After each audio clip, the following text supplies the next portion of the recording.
ಇವತ್ತು ನಾನು ಯಾರು ಅಂತ ನಿಮ್ಮೆಲ್ಲರಿಗೂ ಗೊತ್ತಾಯ್ತಾ? ನಾನು ಮಣಿಕರ್ಣಿಕಾ.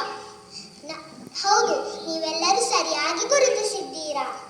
ನಾನು ಝಾನ್ಸಿ ರಾಣಿ ಲಕ್ಷ್ಮೀಬಾಯಿ.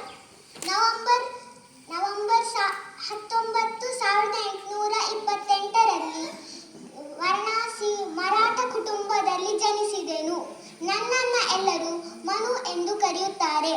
ಝಾನ್ಸಿಯ ರಾಜ ಗಂಗಾಧರ್ ರಾವ್ ವಿವಾಹದ ನಂತರ ನನ್ನ ಹೆಸರು ಲಕ್ಷ್ಮೀಬಾಯಿ ಆಯಿತು.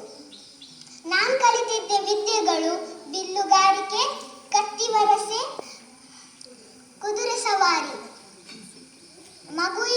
ಮಗುವಿನ ಮರಣದ ನಂತರ ನಾವು ದತ್ತು ಮಗುವನ್ನು ಪಡೆದವು. ಅದಾದ ಮರುದಿನವೇ ಪತಿಯು ಮರಣಿಸಿದನು.